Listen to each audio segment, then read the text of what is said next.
Donc, comme son nom l'indique, c'est la physique nucléaire. Ça veut dire la physique qui traite quoi? Pour nous, évidemment pour nous, autant que des élèves du baccalauréat, qu'est-ce qu'on va entendre par la physique nucléaire à notre niveau? D'abord, nucléaire, c'est l'adjectif de quoi? De noyau. Donc on va s'intéresser à quoi? À étudier des phénomènes physiques liés au noyau. Donc on va essayer de connaître les constituants du noyau, surtout ce qu'on doit faire attention dès le début. Nous avons des terminologies à utiliser, donc on est censé à connaître chaque terme. Par exemple, qu'est-ce que ça veut dire un noyau? Qu'est-ce que ça veut dire le nucléide? Qu'est-ce que ça veut dire le nucléon? Qu'est-ce que ça veut dire un isotope? Donc nous avons des termes scientifiques qu'on utilise et qu'on aura comme question dans un contrôle continu ou dans l'examen. D'accord? Donc la première des choses, il faut faire attention aux termes utilisés et non pas les confondre. D'accord? Donc ce que nous avons étudié avant ce niveau-là, c'est étudier des corps solides en mouvement et soit étudier le côté mouvement ou le côté énergétique de ces systèmes. Nous avons travaillé avec des systèmes qui sont macroscopiques, un corps solide, une voiture, un train sur des rails et ainsi de suite. Donc on travaille à une échelle qui est macroscopique, qu'on peut suivre l'évolution ou l'étude de ce corps à partir de l'observation directe. Là, nous avons devant nous une étude qui va s'intéresser à des systèmes qui sont microscopiques. On n'arrivera pas à les suivre d'une façon directe. Donc, la physique, à partir de ce phénomène-là, on peut connaître ce qui est à l'intérieur de ces particules-là, à partir des effets physiques, à partir, par exemple, ce que se produit en utilisant des appareils qui nous permettent de connaître ce qui se passe dans son noyau.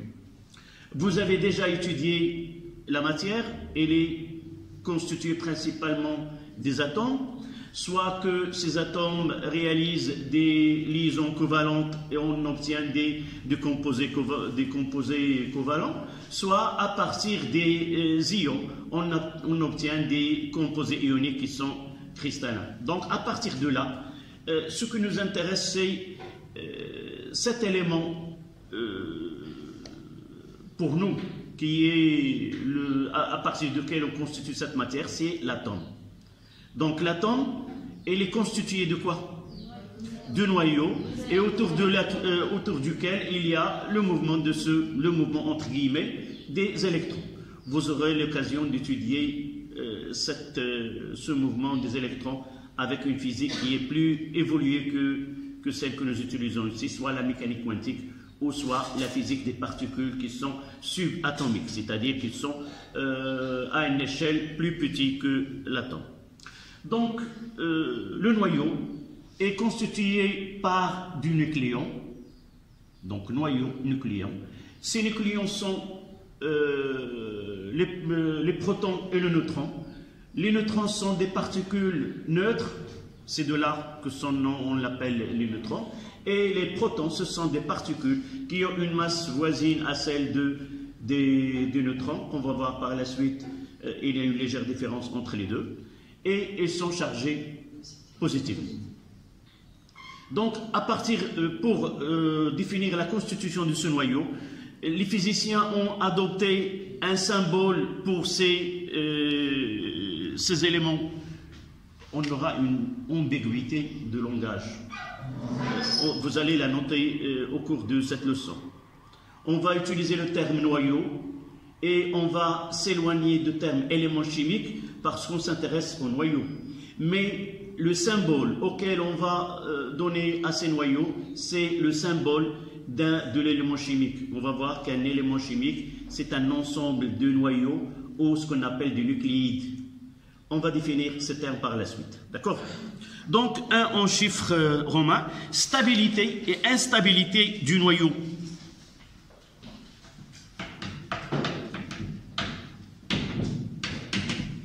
Stabilité et instabilité du noyau.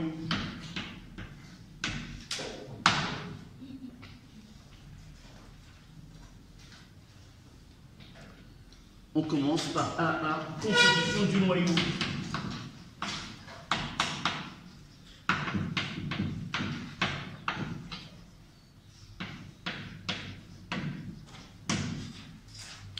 Composition du noyau.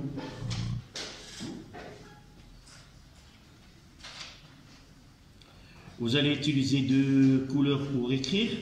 Les termes qu'on va utiliser, que vous devez faire attention à leur définition en couleurs différentes. D'accord? Donc à la ligne, le noyau, ou vous mettez des traits au-dessous si vous ne voulez pas utiliser des couleurs, vous mettez un trait sur les termes. Le noyau d'un atome est constitué, le noyau d'un atome est constitué de nucléons. Ça en couleur.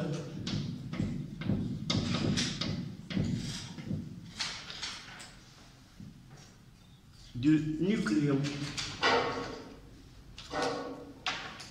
Entre parenthèses, avec des couleurs, protons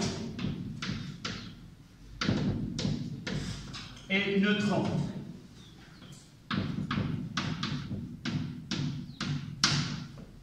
Protons et neutrons.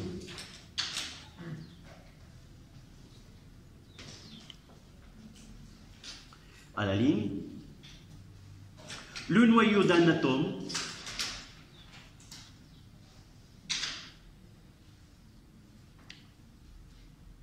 d'un élément chimique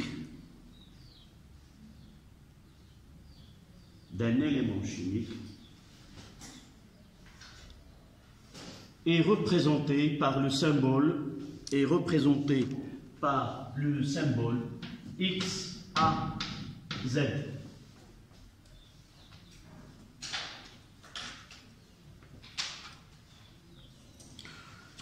Où A, 2 points, c'est le nombre de masses.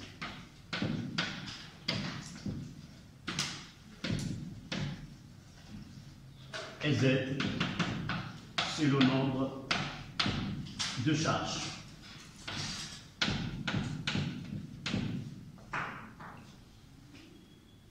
Dans ce cas-là, c'est le nombre de protons pour Z.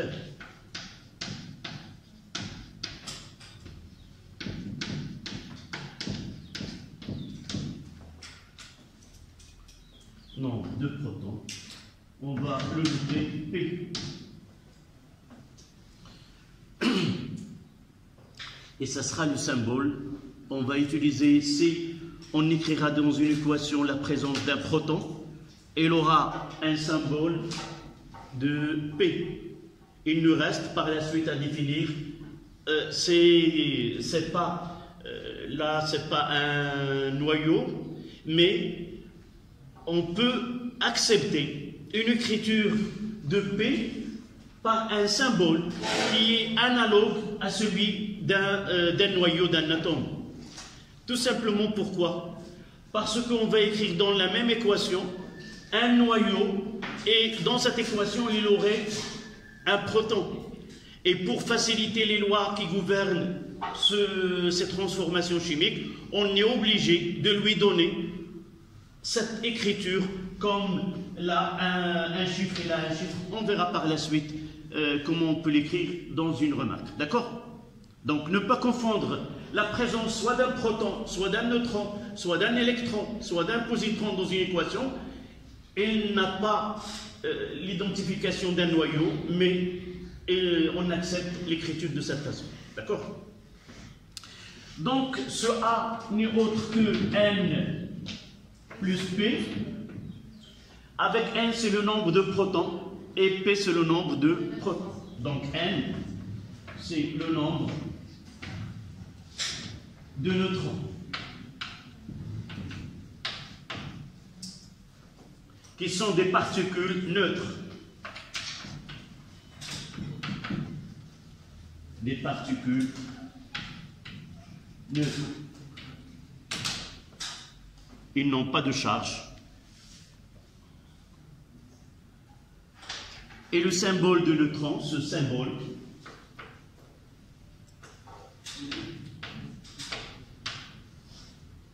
c'est N, petit n. Mais parfois on met petit p,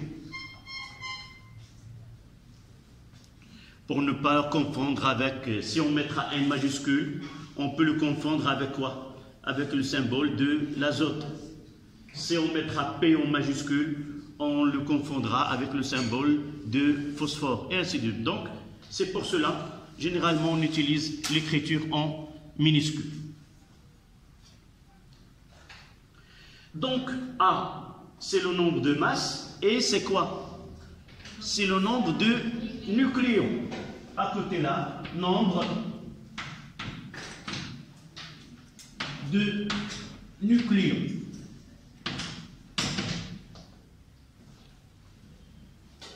La première question qu'on trouvera dans un exercice de ce chapitre, c'est d'identifier, connaître le nombre de protons, le nombre de neutrons et ainsi de suite. Donc, il faut faire attention aux termes que nous avons utilisés ici. D'accord? Donc, on aura un exemple, par exemple, si on prend le carbone, là, carbone 12, 6, il a combien de protons? Il a 6 protons et 6 neutrons. Donc là, c'est une charge pour faciliter l'écriture de certaines particules qu'on va utiliser. Là, c'est la charge, le nombre de charges contenues, et là, c'est le nombre de charges plus le nombre de neutrons.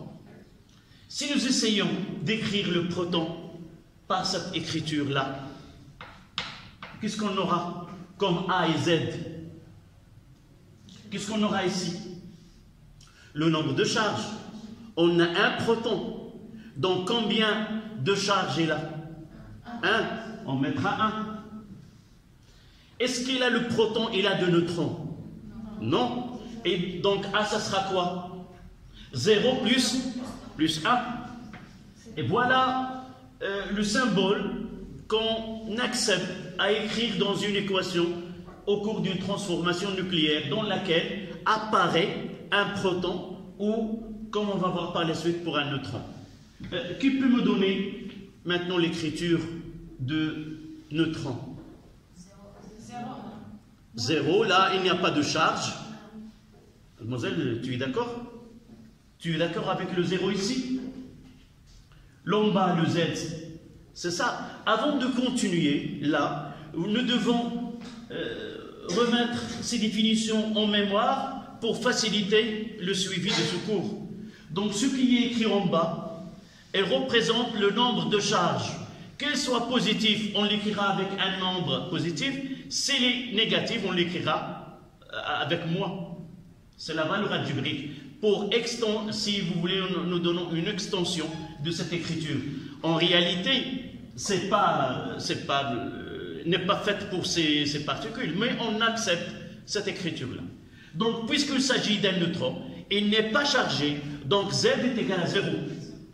Donc, il s'agit d'un neutron, il n'a pas, entre guillemets, il n'est pas en constitution avec un proton, donc on aura 1 plus 0. Ces 0 représentent quoi? Le nombre de protons, et là, le nombre d'électrons. Donc, pour écrire un neutron, le symbole, on mettra un 0. D'accord? Un électron. Si nous voulons écrire un électron, s'il vous plaît, nous savons d'avance que l'électron est chargé négativement. Et nous avons un électron. Donc on aura ici quoi? Moins 1. Et là, est-ce qu'il a des protons et des neutrons? Non, il aura 0. D'accord?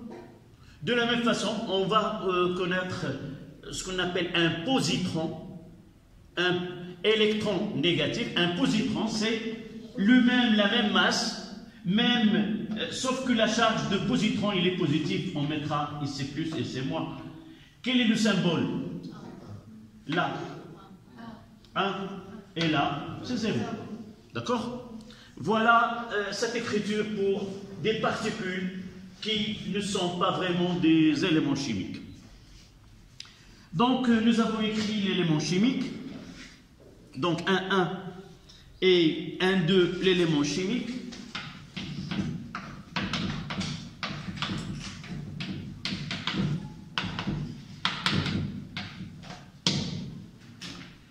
L'élément chimique.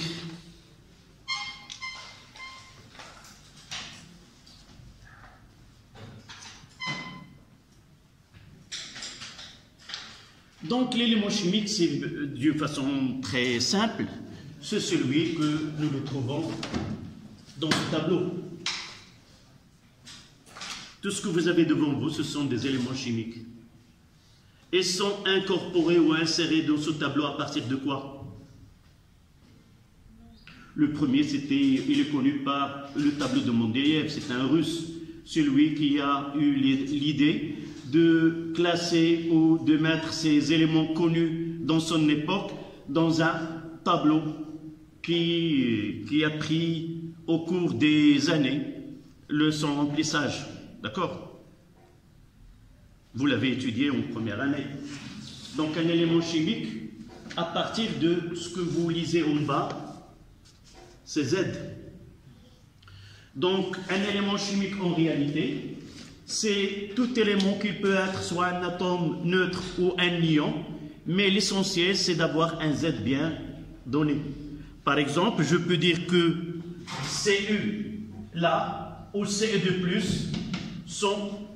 appartiennent au même élément chimique, puisqu'ils ont le même Z ici. Donc, l'élément chimique, en réalité, on peut le voir avec une définition qui est actualisée, si vous voulez, c'est toutes les nucléides. Donc, on passe de l'élément chimique. L'élément chimique, il est formé de plusieurs nucléides. Et c'est quoi un nucléide? On mettra XA et la Z. Ils ont le même Z, le nom, ce qu'on doit retenir à partir de là. Le nom de ce X, il est défini uniquement à partir de Z. Tous les nucléides qui ont Z, par exemple, est égal à 6, ils auront un C. Donc la 6. Mais A, il peut changer d'un nucléide à un autre. On aura par exemple 12, on aura 13 et on aura 14. On aura dans un exercice par exemple une transformation nucléaire dans laquelle un noyau qu'on appelle le noyau mère, il va donner un noyau fils, et ce noyau fils là, on peut l'identifier, on nous donne X, on peut l'identifier à partir de Z. D'accord? Et non pas à partir de A. D'accord? Donc un élément chimique, si vous voulez, là on parlera des nucléides au cours desquels ils sont identifiés uniquement par le même Z, mais A, il peut être différent d'un noyau à un autre. Donc vous notez, l'élément chimique est constitué. L'élément chimique est constitué par l'ensemble des atomes et des ions ayant le même nombre de protons Z. Ayant le même nombre de protons Z.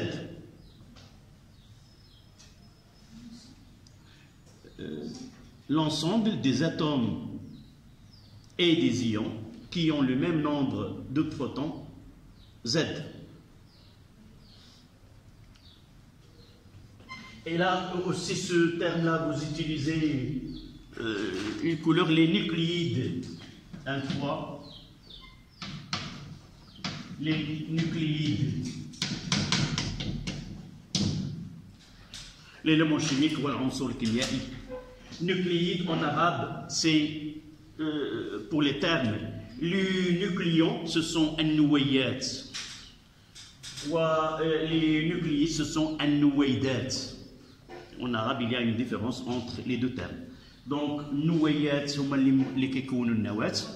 البروتونات والنيوترونات. والنويدة هي هذه الصيغة نقول أن نويدتين مختلفتين يكون لهما A و Z مختلفتين.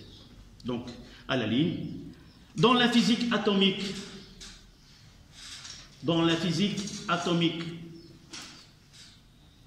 un nucléide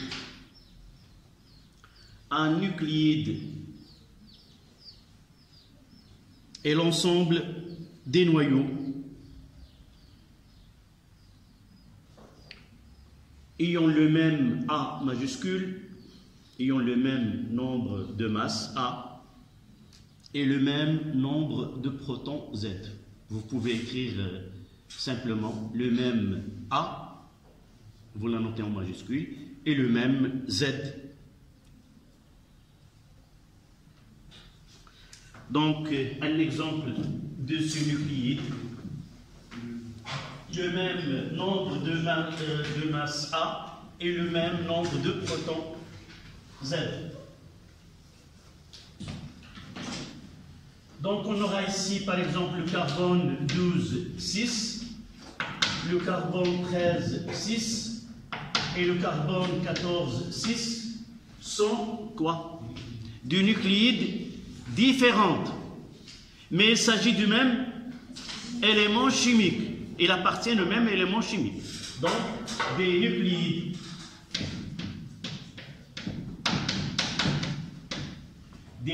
différents.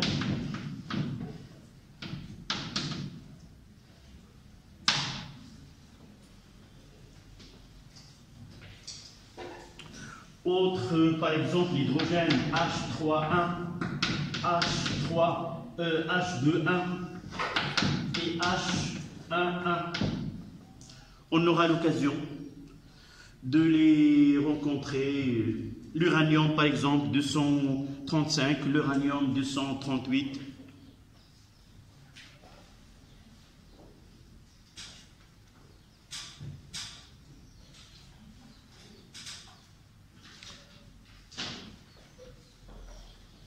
Donc on dira que l'hydrogène 3,1 et 2,1 et 1,1 sont des nucléides de même élément, l'hydrogène.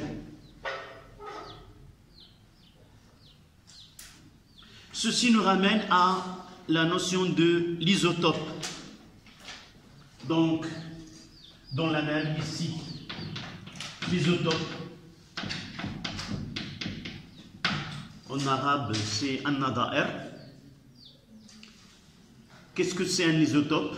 Ou deux isotopes sont des nucléides qui ont le même Z et diffèrent par A. S'ils diffèrent par A, ça veut dire qu'ils diffèrent par le nombre de neutrons. D'accord? S'ils ont le même Z, ils auront de nombre de neutrons différents. Donc, l'isotope, de quoi? Deux noyaux sont dits isotopes. Deux noyaux sont dits isotopes.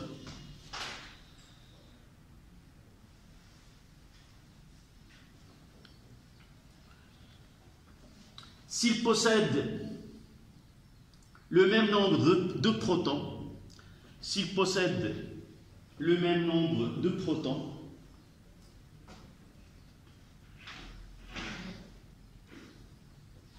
et de nombre de neutrons différents. Et de nombre de neutrons différents.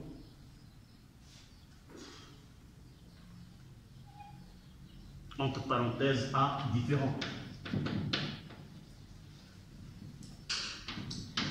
Il vaut mieux utiliser A différent parce que dans l'écriture que nous avons ici, on ne voit pas le nombre de neutrons, on voit A. donc il vaut mieux de donner la définition avec deux nombres de masses différents.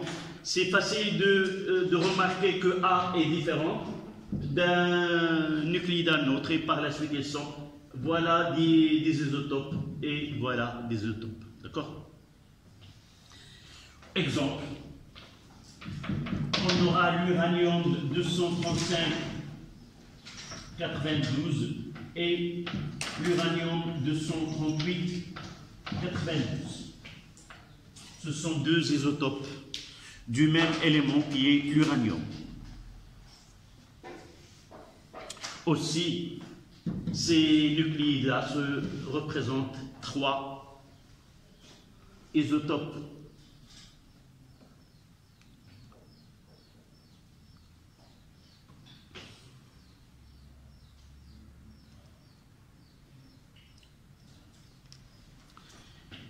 Donc on revient, un petit retour vers l'élément chimique. Qu'est-ce qu'on représente là, dans ce tableau? C'est l'élément chimique.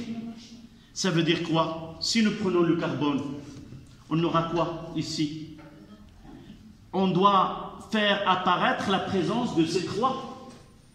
Donc pour insérer ou déterminer ce qu'on appelle la masse molaire d'un élément que vous trouvez dans ce tableau-là, je donnerai un exemple pour le chlore.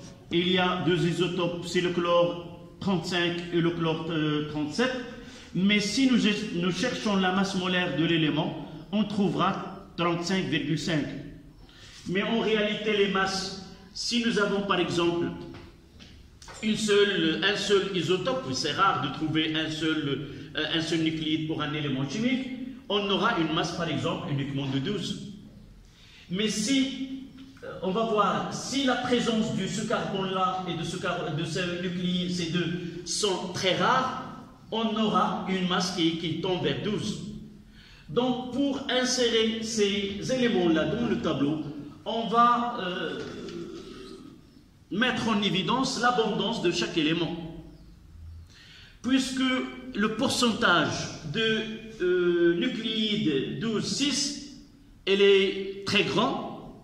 Donc par la suite, la contribution de ces deux isotopes dans la masse molaire du carbone, elle est presque minime. Et c'est pour cela qu'on écrira que la masse molaire du carbone est égale à 2,00 C30 et on peut trouver quelque part. D'accord? Un autre exemple pour mettre en évidence et pour faire la différence. Si je prends ces deux isotopes, c'est 35, 17 et le chlore 37, 17. Dans la nature, là c'est le 35, c'est 75%. Et là c'est 25%. Ça veut dire quoi? Si nous essayons de prendre un échantillon de chlore et nous essayons d'avoir 100 entités dans cet échantillon, et si nous avons le moyen de, évidemment la physique a le moyen de différencier ces deux par ce qu'on appelle un spectroscope, la spectroscopie de masse, c'est-à-dire on peut décerner ou différencier ces deux. Là, on trouvera 75 nucléides 35 et uniquement 25 du nucléide qui est 37.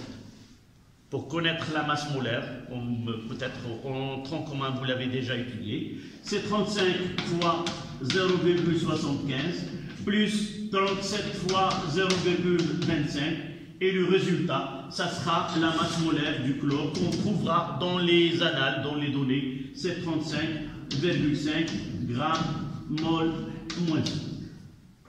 Dans certains éléments, on peut trouver plus que 10 isotopes ou plus. Et à partir de son abondance dans la nature, on calcule sa masse molaire qu'on le trouvera dans ces tableaux-là. D'accord? Donc, ce n'est pas la peine uniquement pour connaître, on passera aux dimensions du noyau. C'est un 4.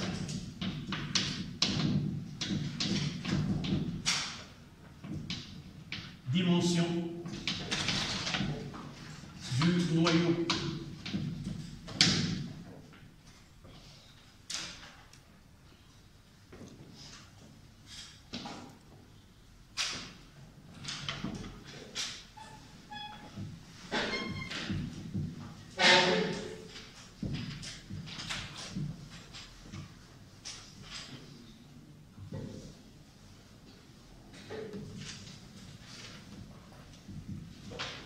la première des choses qu'on n'a pas discutée, c'est pour arriver à un modèle d'atome, on a passé par plusieurs étapes.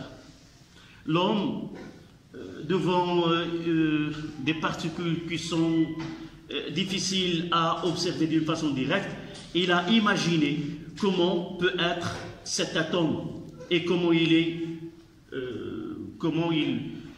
il lui donne un modèle.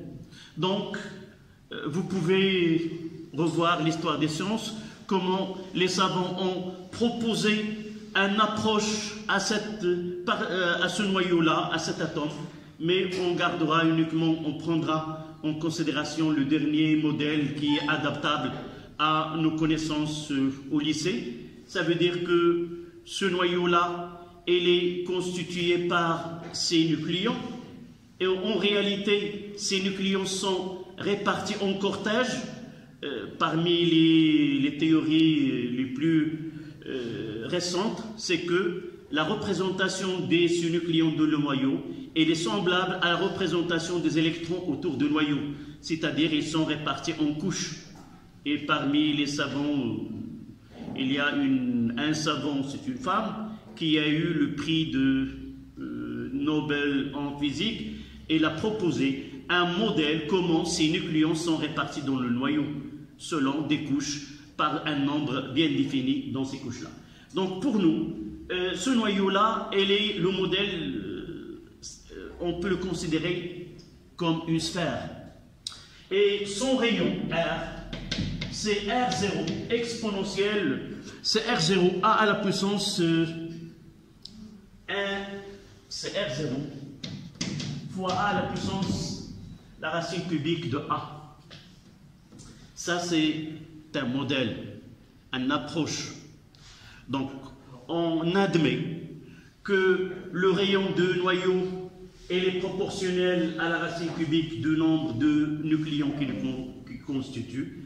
Et à partir de là, et qu'il s'agit vraiment d'une sphère, donc son volume V, c'est 4 tiers pi R3.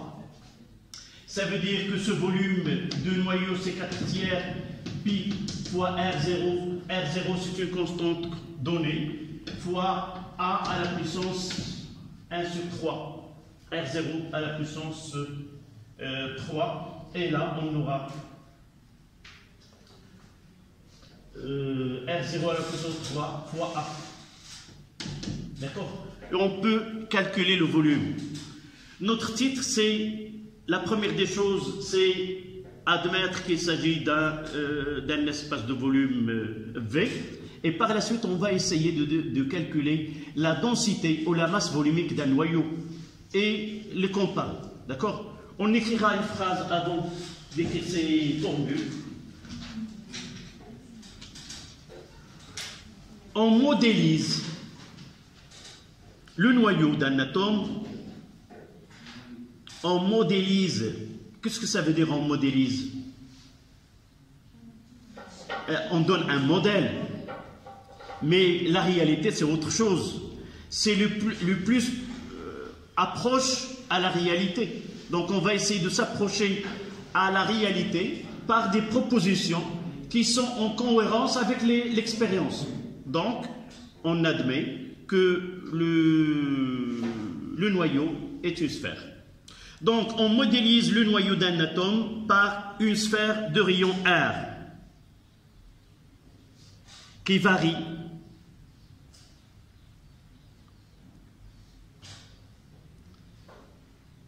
avec le nombre de nucléons A. Avec le nombre de nucléons A. À la ligne, on écrira cette expression. Le rayon de noyau est R est égal à R0 fois A à la puissance 1 sur 3.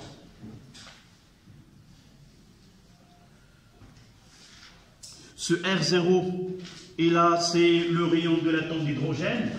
R0, c'est 1,2 10 à la puissance moins 15 mètres. J'ai dit, c'est le rayon de l'atome du noyau de l'hydrogène.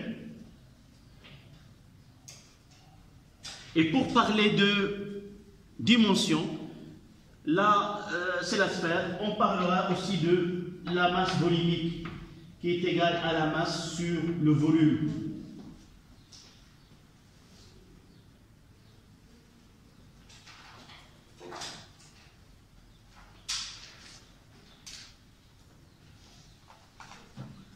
On parlera, en première approximation, que la masse de protons est sensiblement égale à la masse de neutrons, qui est égale à 1,67 10 moins 27 kg.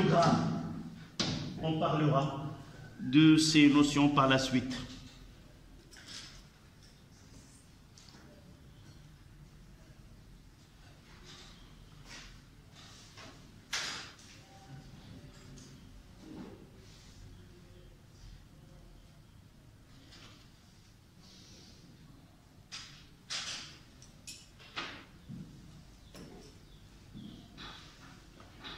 Donc, comment peut-on calculer cette masse-là?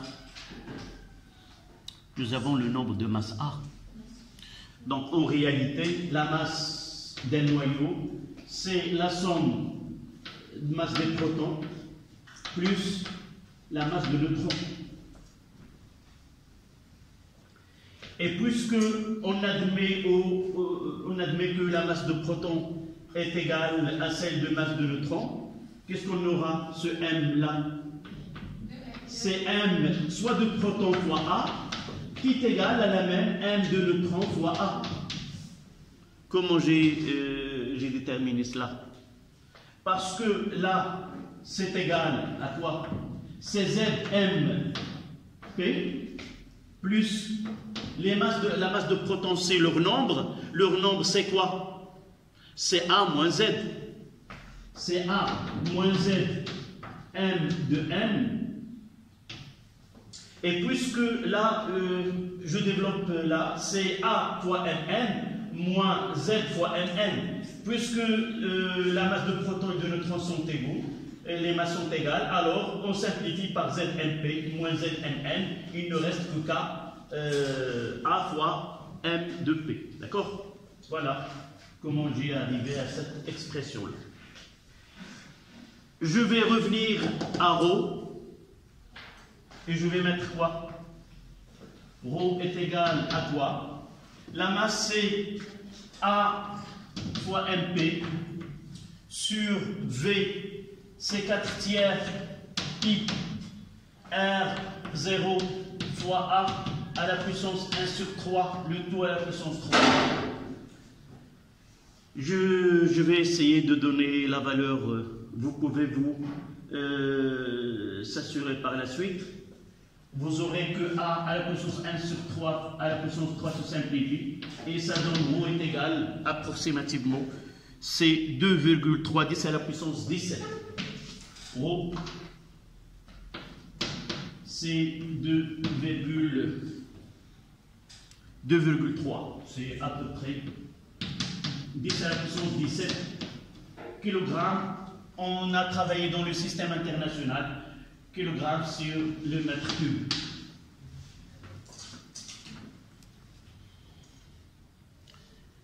Il nous reste à donner une petite justification et on s'arrêtera 5 minutes. Comment vous pouvez lire cette masse volumique?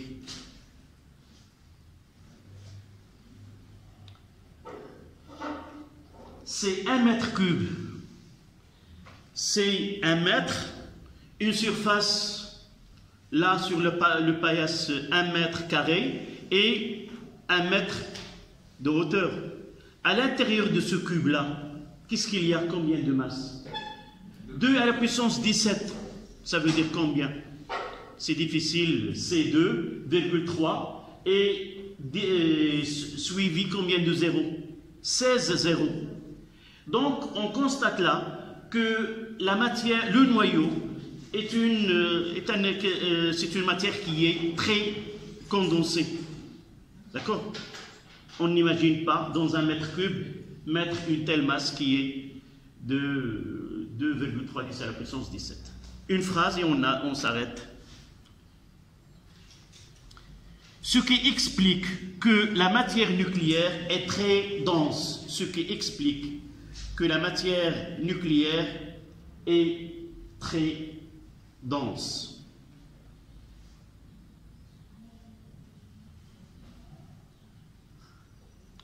Voilà.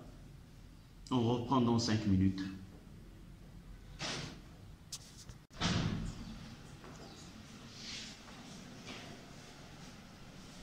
Donc devant vous, il y a un diagramme NZN. Dans ce diagramme-là, on a essayé de représenter les nucléides que nous connaissons. D'ailleurs, on connaît d'avance les nucléides qui sont stables et les nucléides qui ne sont pas stables. Avant de discuter ce diagramme-là, on parlera d'abord de ce qui se passe à l'intérieur du noyau. La première chose qui nous vient à l'esprit, une fois que nous avons défini que le noyau est un regroupement des protons et de neutrons, la première des choses qui saute, qu'on ne peut pas admettre à partir des acquis que nous avons déjà étudiés, comment regrouper des charges positives côte à côte dans un espace qui est très réduit, sans qu'il y ait ce que nous avons déjà étudié dans les années précédentes, des forces répulsives. Donc, la première des choses qui va maintenir ces charges positives, même s'il y a des forces répulsives que nous connaissons qui se produisent entre des charges, soit de même nature, qui est répulsive, ou attractive pour des charges qui sont opposées. Mais ce que nous n'avons pas pu étudier, c'est quelles sont les forces qui s'exercent à l'intérieur du noyau. Nous connaissons uniquement ce qu'on appelle les interactions gravitationnelles, où entre deux masses s'exerce une interaction due à la masse, et nous avons défini l'expression de cette force en tronc commun, que F de A sur B est égal à F de B sur A, qui est égal à G fois MA fois MB sur le carré de la distance qui sépare le centre de gravité des deux masses. Nous avons aussi, pour ceux qui ont été en sciences maths, étudié qu'entre les charges de même nature, il y a une force répulsive, et il est donné par la loi de Coulomb que F de A sur B est égal à F de B sur A en intensité évidemment, qui est égal à K fois la valeur absolue de QA fois la valeur absolue de QB sur le carré de la distance qui sépare ces deux charges élémentaires, ces deux charges ponctuelles.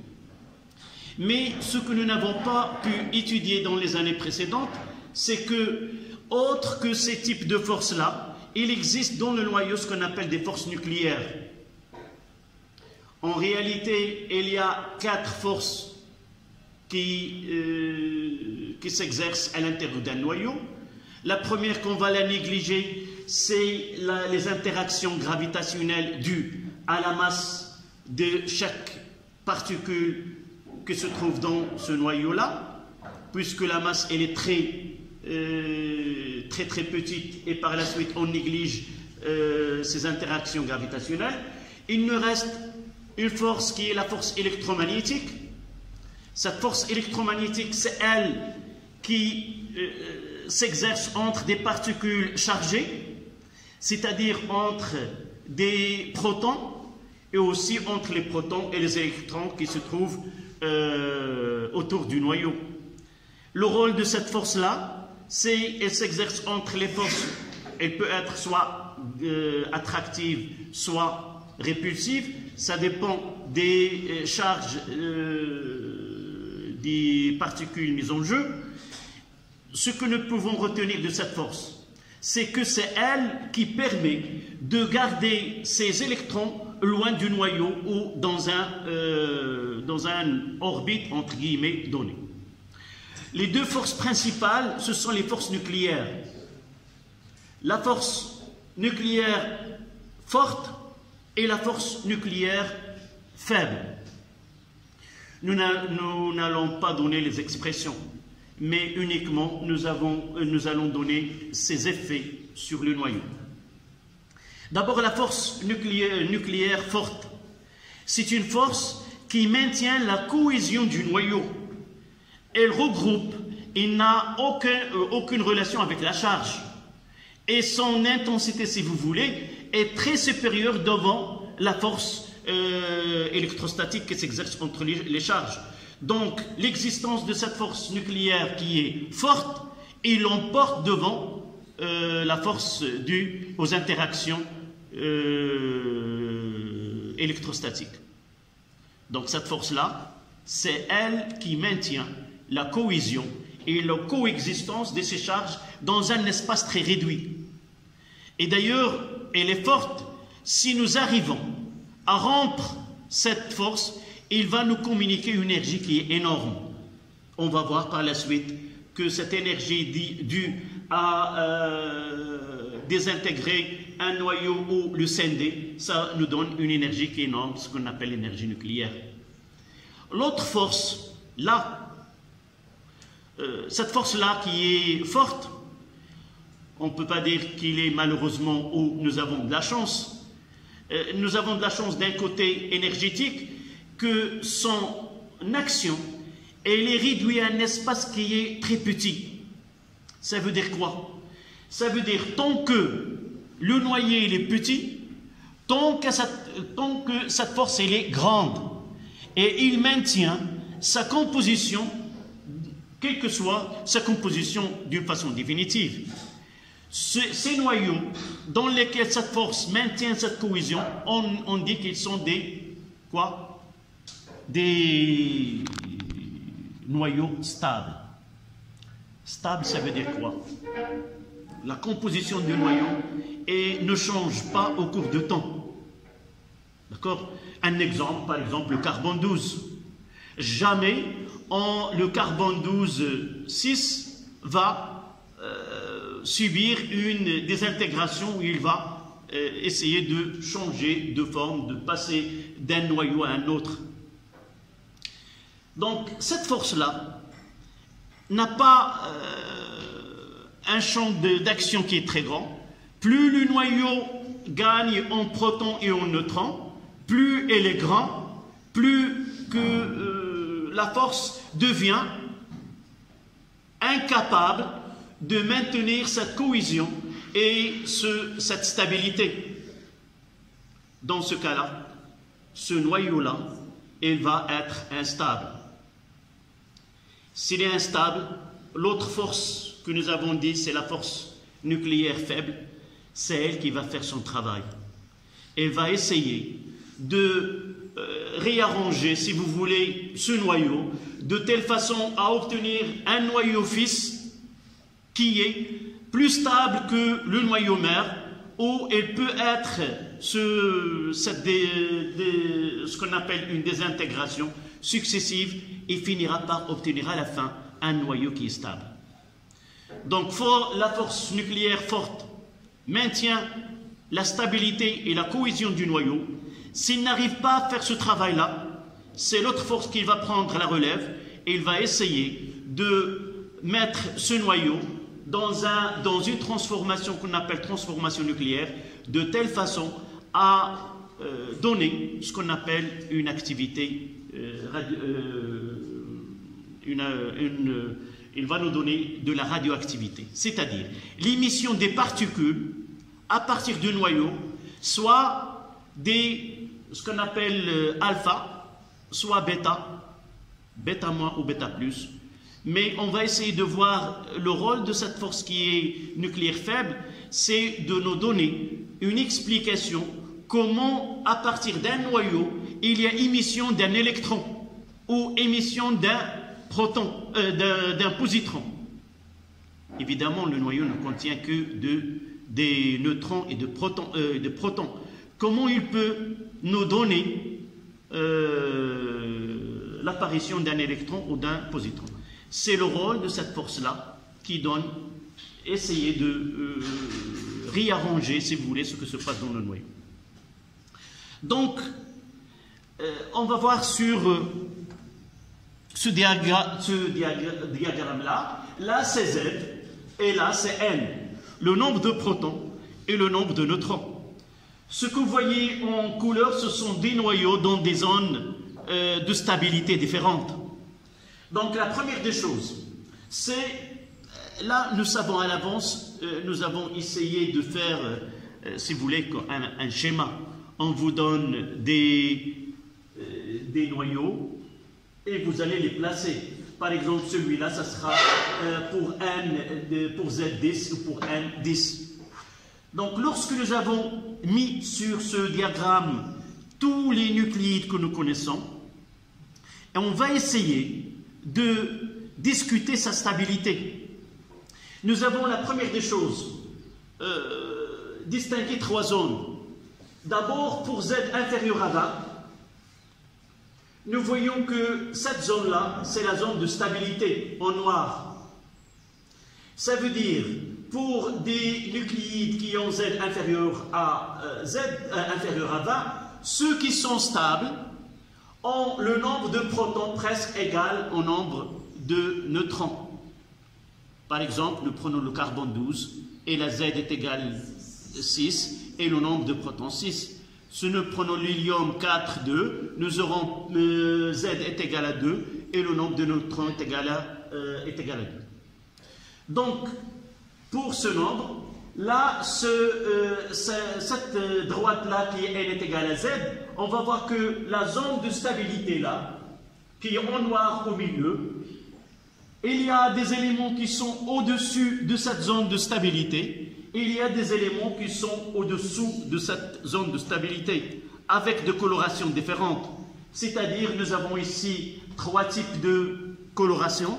Donc, il y a trois types d'activité radioactive, c'est-à-dire les éléments qui se trouvent dans ces zones-là sont obligés d'émettre des particules, soit β-, soit β+, soit alpha, soit des rayonnements gamma, de telle façon à s'approcher de cette zone de stabilité.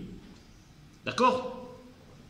La première des choses, si nous prenons pour Z est égal à 20, là on aura, ce sont tous les éléments qui se trouvent là. Ils ont même Z, ça veut dire des isotopes.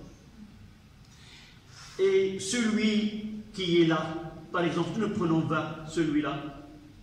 Donc il y a des éléments de même qui se trouvent là, et il y a des éléments qui se trouvent ici. Donc soit pour entrer en nombre, pour entrer dans la zone de stabilité, qu'est-ce que nous constatons pour ces éléments de même Z mais se trouvent là? Là, c'est quoi? Puis nous passons de ce côté-là, puis quoi? Le nombre de neutrons augmente. Donc ça veut dire que les éléments qui se trouvent là sont leur stabilité, ou l'instabilité de ces éléments est due à quoi? Plus ils ont un excès de nombre de protons, de neutrons. Et si nous essayons de voir les autres zones, par exemple de l'autre côté, donc en résumé, nous avons trois zones. Là où il y a des zones et les éléments qui sont instables, c'est dû à un excès de neutrons. Où il y a des zones, l'instabilité est due à un excès de protons. Et pour entrer dans la zone de stabilité, ou la vallée de stabilité, il doit se produire à l'intérieur du noyau quoi? Un processus qui va essayer de mettre, un proton doit être changé en neutron, et en compensation, il doit émettre une particule. Donc, changer un proton par un neutron, ou changer un neutron par un proton. Ce sont les deux activités qu'on appelle β- et β+. β-, c'est celle qui donne une émission d'un électron, et β+, c'est celle qui donne l'émission d'un positron. Et cette force-là qui est faible, qui donne cette énergie de passer d'un proton à un neutron avec émission d'une autre particule. Le paradoxe ici, c'est que l'émission d'un électron d'un espace où il n'y a pas d'électron, ce qu'on appelle, c'est un paradoxe. C'est cette force qui nous donne cette permission. On va voir dans ce qu'on appelle l'équation phénoménologique, c'est-à-dire ce phénomène-là, comment on peut expliquer l'émission d'un électron ou d'un positron à partir d'un noyau que ne contient pas à l'avance ces deux particules. D'accord? Donc on passe à 5. Instabilité.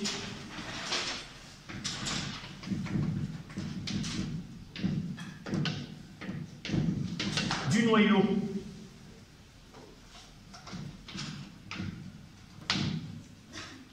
On va s'intéresser uniquement à l'instabilité du noyau.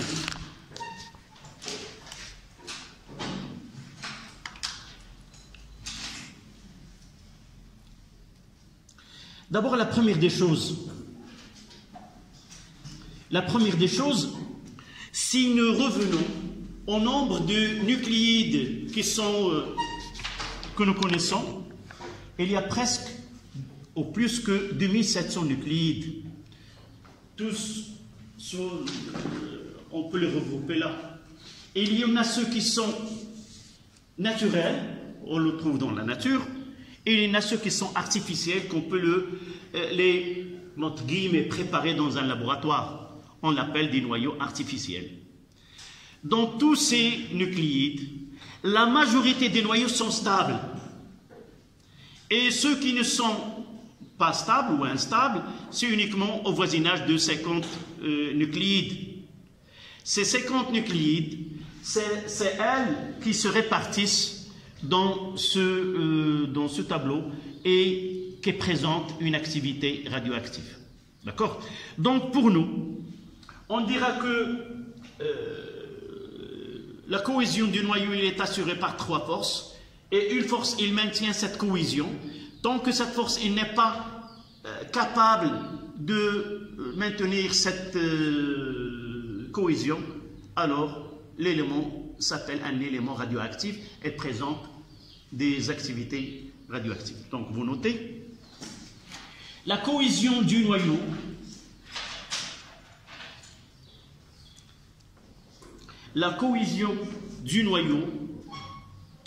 est assurée,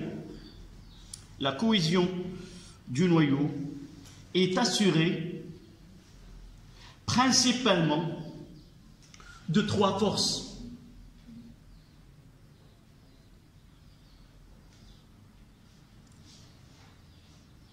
Deux points à la ligne, premier tiré. Force électromagnétique.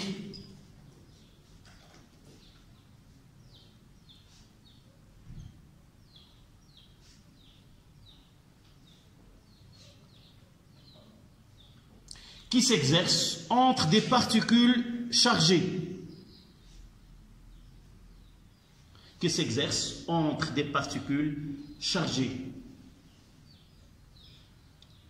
Soit attractive, soit répulsive.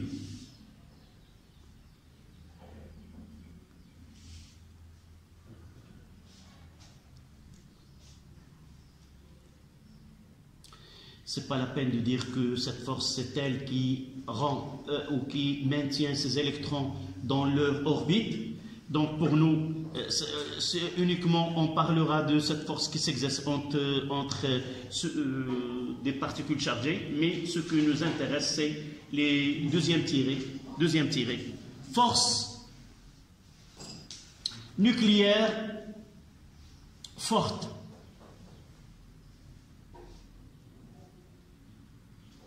Deux points. Elle permet de maintenir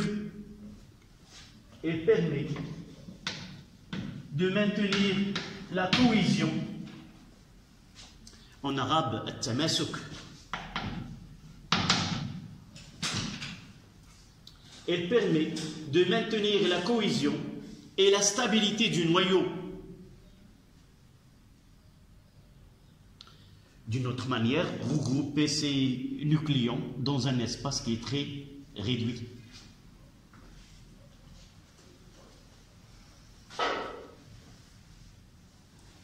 Virgule. Son champ d'action est très réduit Voilà la faiblesse de cette force. Son champ d'action,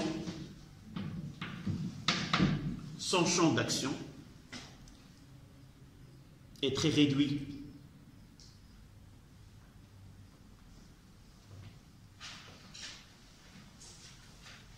Virgule. Lorsque A est grande,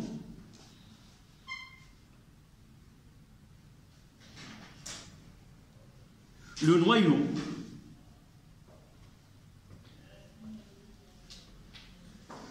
devient instable. Le noyau devient instable.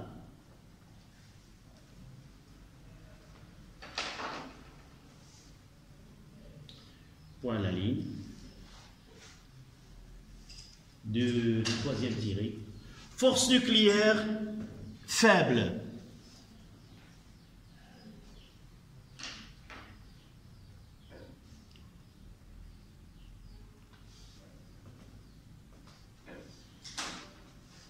Deux points.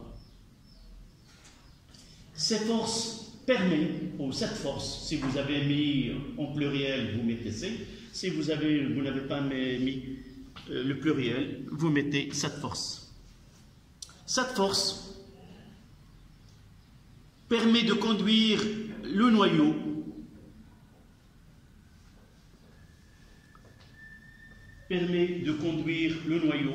vers un état plus stable.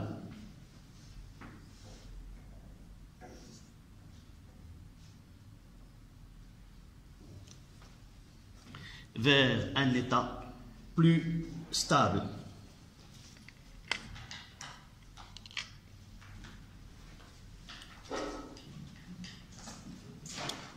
En permettant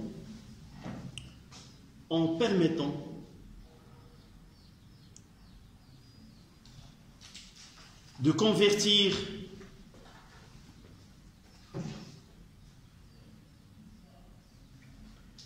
un proton en neutron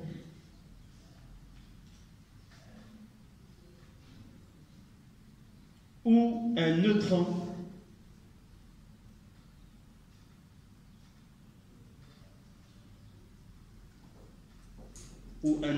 en proton.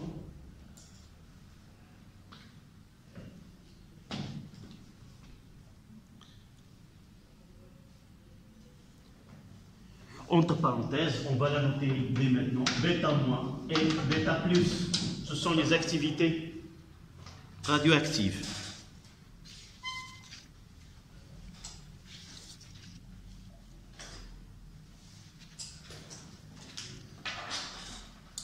Donc on passe à 2 en chiffres romains.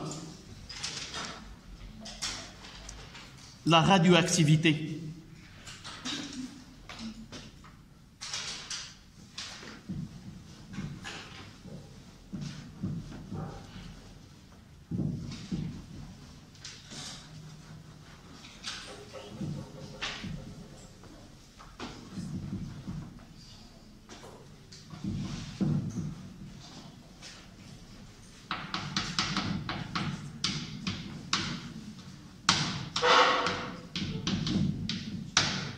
La radioactivité.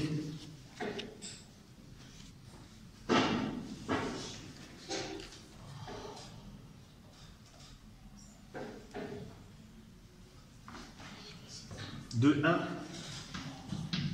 Définition.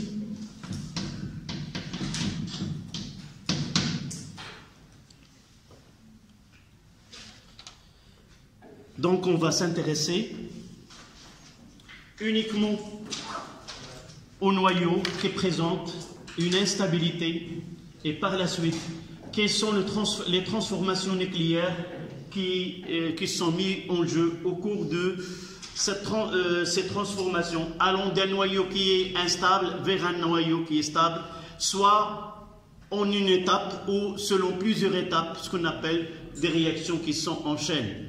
Et ça finira par aboutir à un noyau qui est stable et qui ne présentera aucune désintégration par la suite. Donc la première définition qu'on va noter, c'est un noyau radioactif. C'est quoi un noyau radioactif? Donc le premier tiré. Un noyau est dit radioactif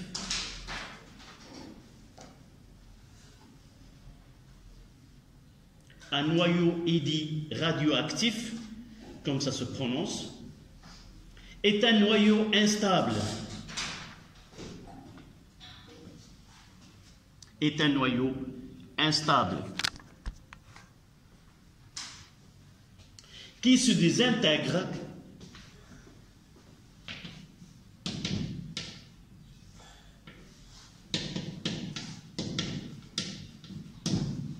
ça veut dire quoi?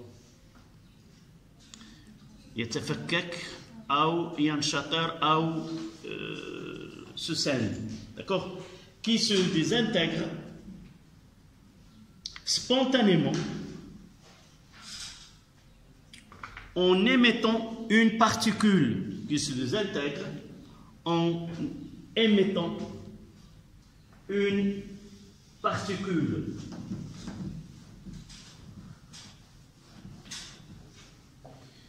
On va voir ces particules.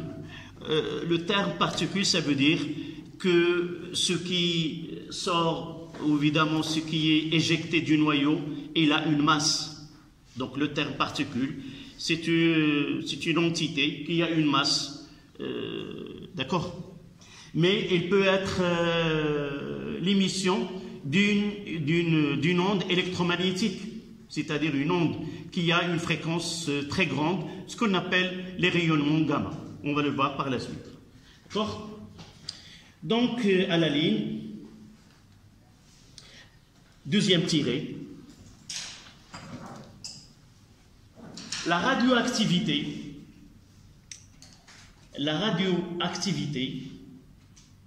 il peut nous donner, définir ce qui est un élément radioactif. Il peut nous donner, définir la radioactivité. Donc, ces termes, vous devez apprendre ces définitions-là.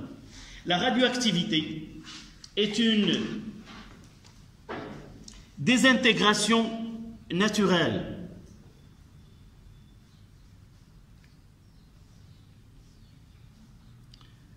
قلنا تفتت طبيعي في الطبيعة لا يحتاج إلى عامل خارجي كما سمعت.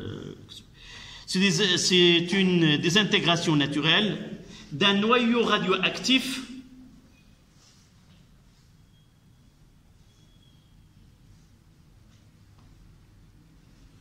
à un noyau fils stable. À un noyau fils stable avec émission d'une particule. Avec émission d'une particule.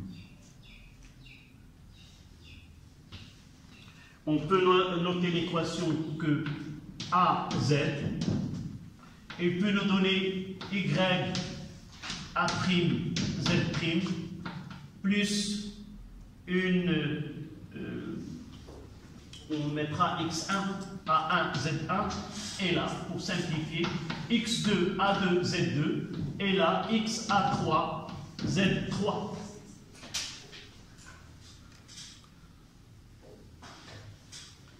Ça, c'est le noyau mère au fils.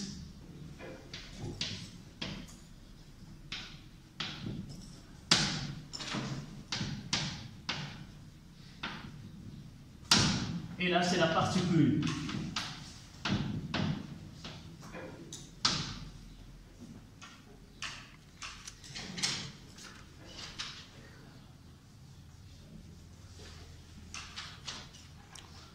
Noyau, évidemment, là, en arabe, نستعمل النواة الأم بما أن النواة هي في صيغتها مؤنثة بينما في الفرنسية عندنا le noyau, donc on doit le mettre le noyau père, malgré que je veux bien qu'elle soit mère parce que c'est elle dans le processus nommé fils et fille. D'accord? Mais on va respecter la langue là c'est, on mettra un noyau pair. Même je suis un père, je donne à la mère une grande considération. C'est elle qui maintient la cohésion, cette force forte, c'est elle qui maintient la cohésion du noyau de la maison. Et un grand chapeau à toutes les mères. Donc malgré ça, on va le noter noyau père, noyau fils, même si le père n'a pas une grande contribution dans ce phénomène. Donc, on va voir par la suite quelles sont les règles qui gouvernent cette transformation. Avant cela, il faut connaître que lorsqu'on dit une transformation nucléaire spontanée, d'abord, il n'y a pas une intervention de l'extérieur.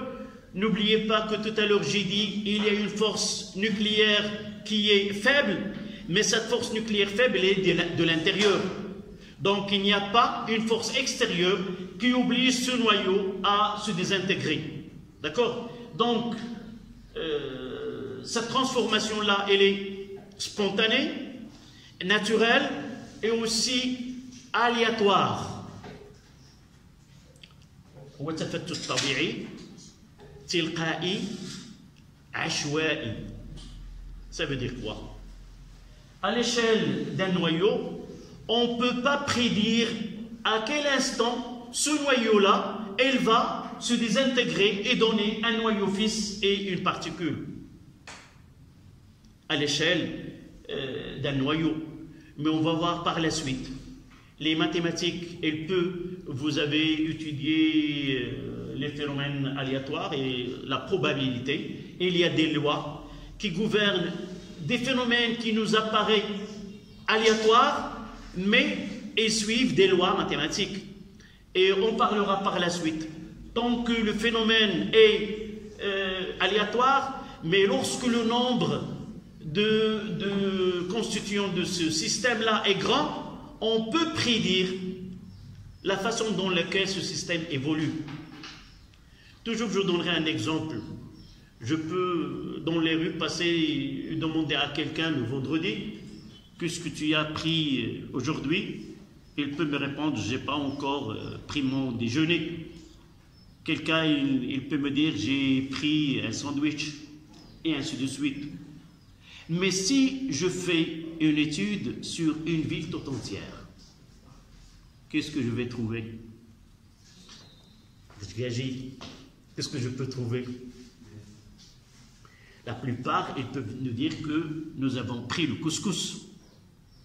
Donc, si j'essaie de faire représenter le menu ce vendredi-là, la majorité, ils seront dans cette zone-là.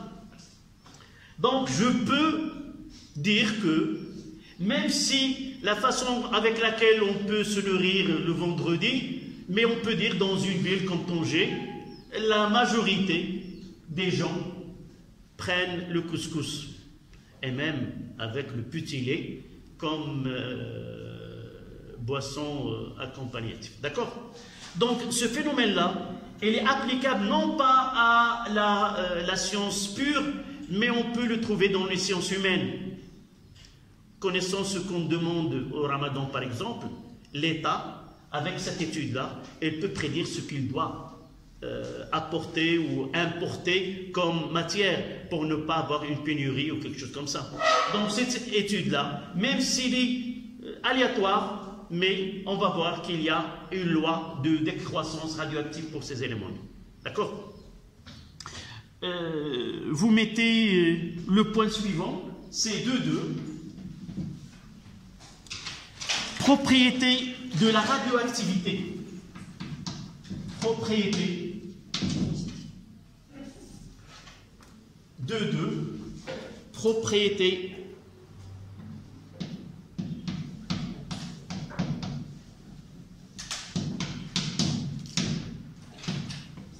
de la radioactivité. Ce que nous venons de dire, on va l'écrire.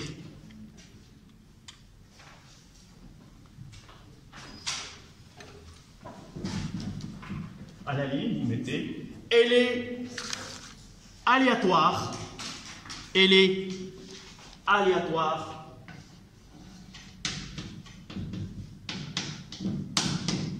Virgule.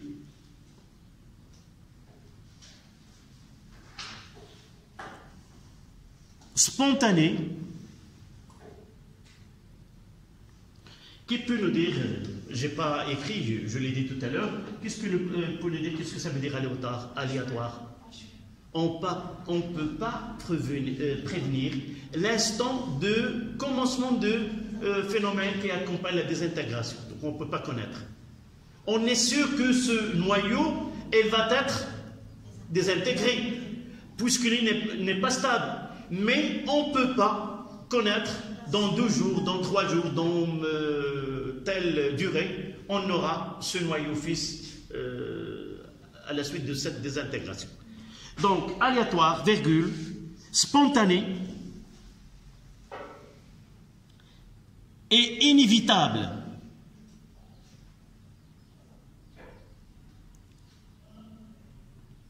Qu'est-ce que ça veut dire inévitable? Il est obligé, tôt ou tard, à se désintégrer. Il n'y a pas un phénomène ou une force qui va l'empêcher à se désintégrer.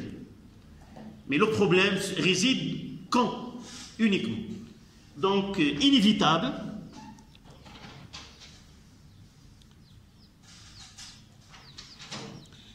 Il ne dépend ni des facteurs extérieurs, elle, ça veut dire la radioactivité, il ne dépend pas des facteurs, oui, je vais regrouper 2, il ne dépend ni des facteurs extérieurs, ni de liaisons chimiques formées par l'atome.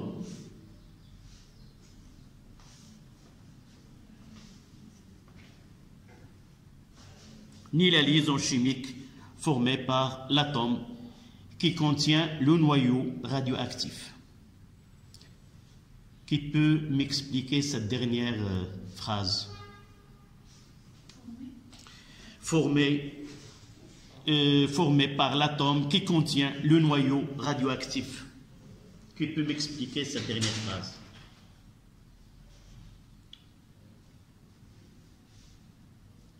Ça veut dire quoi? S'il est un noyau radioactif, c'est pas en faisant une liaison avec un autre atome qui va combler ou faire disparaître, en guillemets, cette désintégration. Pourquoi? Parce que ce phénomène, il concerne le noyau. Qu'il fait des liaisons avec d'autres éléments ou pas, il va être désintégré tôt et tard. D'accord? Donc, ce n'est pas dans la vie courante. Je ne suis pas content avec une personne, je peux me changer. Non. C'est les radioactifs et les radioactifs, quelles que soient les liaisons qu'il va établir avec d'autres éléments. 2-3. Loi de conservation. Les lois de conservation.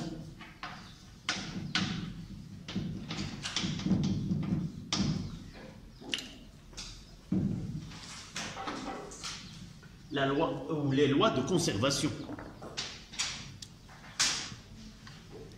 Nous avons dit que c'est un phénomène qui est aléatoire, ashwa'i. Donc ce terme aléatoire ne veut pas dire que nous ne pouvons pas suivre par des lois. Donc il y a d'autres lois de la physique, même s'il est aléatoire, et il y a des lois de la physique qui doivent être respectées. La première des choses, c'est quoi? Le plus universel, c'est que la masse, elle doit être conservée. Rien ne se perd, rien ne se crée, mais elle se transforme. Nous avons un nombre de nucléons dans X1, on doit les retrouver dans les produits, soit répartis entre X1 et X3, X2 et X3. Donc, il y a d'abord aussi les charges. Donc, pour nous, dans notre programme, on n'utilisera que actuellement 2 lois. La conservation de la masse et la conservation de la charge. D'accord? En réalité, il y a la conservation de l'énergie, il y a la conservation de la quantité de matière, la quantité de mouvement. Malheureusement, on ne le trouve pas dans nos programmes de deuxième cycle. D'accord? Donc, vous notez. Les transformations nucléaires obéissent à des lois de conservation.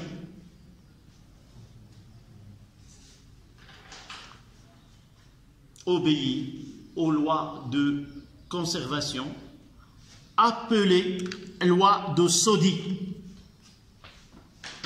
C'est un savant dans le domaine appelé loi de Soddy. 2 points. Et voici cette loi. Lors des transformations nucléaires, lors d'une transformation nucléaire, il y a conservation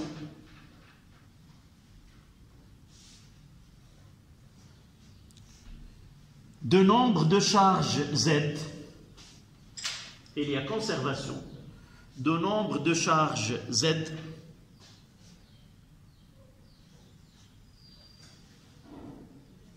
et de nombre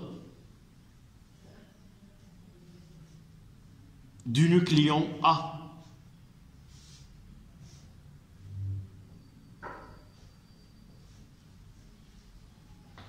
Et le nombre du nucléon A. Donc, 2,4 là.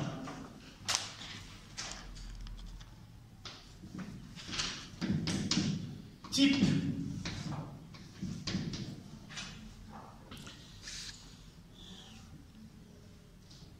Donc, type d'émission radioactive.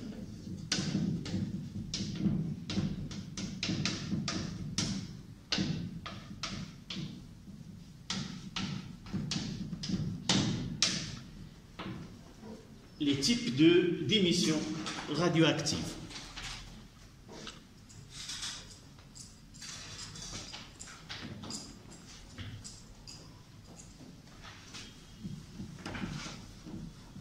Donc nous avons dit tout à l'heure que certains noyaux subissent des désintégrations et ça dépend de dimension de ces noyaux, ces nucléides. On peut avoir 3 types de désintégration. On commencera par les intégrations ou l'intégration ou désintégration alpha. Et cette activité radioactive concerne les noyaux qui sont lourds. Par contre, β- et β+, ils concernent aussi des noyaux qui sont lourds et aussi, au cours de ces transformations, les noyaux qui sont légers. D'accord? Donc, 2, 4, 1.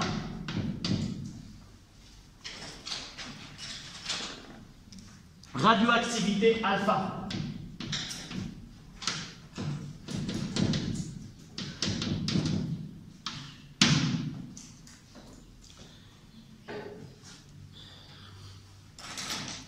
Les physiciens, les pionniers de la physique nucléaire, ils travaillaient dans un domaine qui est risqué. Ils ne savaient pas qu'ils travaillent avec des noyaux radioactifs qui présentent un danger énorme à leur santé. La plupart des savants ont été touchés par des cancers. Ils n'ont pas allé dans leur vie n'ont pas resté plus longtemps dans leur laboratoire. Donc j'ai dit qu'ils ne connaissaient pas auquel ils sont affrontés, la nature, mais ils ont détecté des particules, ils ne les connaissent pas, et par la suite ils les nomment alpha, bêta, comme vous avez déjà étudié pour les couches électroniques. Nous utilisons K, L, M et ainsi de suite. En réalité, ce savant-là, il a détecté ces couches. Il ne savait pas s'ils sont les premières couches ou il y a des couches avant celle-ci. C'est pour cela qu'il a laissé quoi?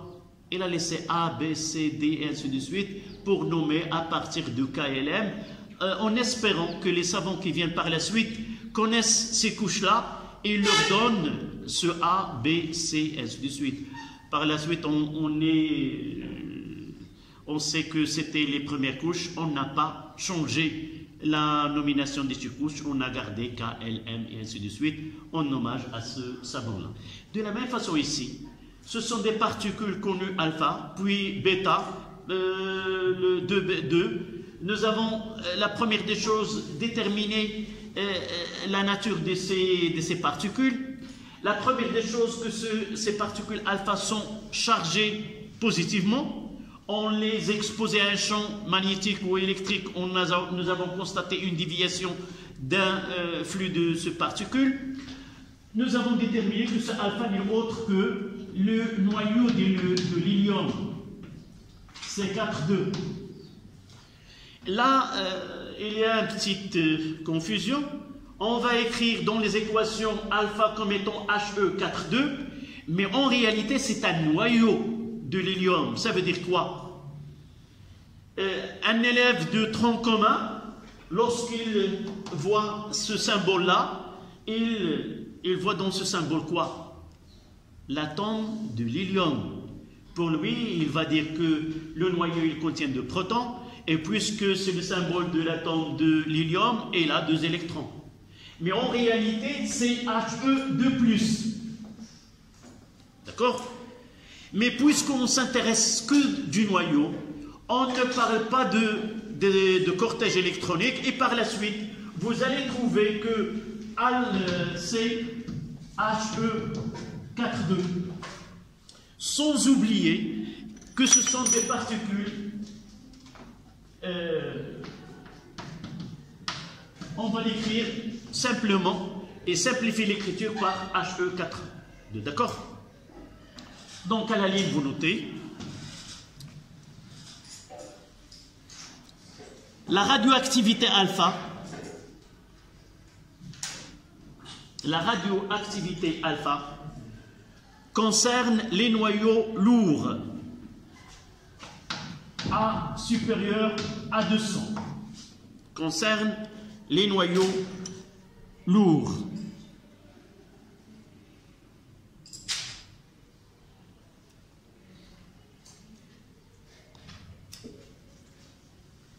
Accompagné de l'émission du noyau d'hélium. X, A, Z, ça donne He4,2 plus Y. Qu'est-ce qu'on va, en appliquant les lois de Soddy, qu'est-ce qu'on aura là? Là c'est A et là c'est Z. Je vais mettre pour la première fois CA1 et là c'est Z1. Vous trouvez dans un exercice en appliquant les lois de Soddy, identifier le noyau fils. Donc, les lois de Soddy, je vais l'appliquer. A est égal à 4 plus A1. Donc, j'en tire que A1 est égal à A moins 4. Et là, ça, c'est la conservation de nombre de nucléons. Conservation de charge, ça veut dire que Z est égal à 2 plus Z1. Et ça donne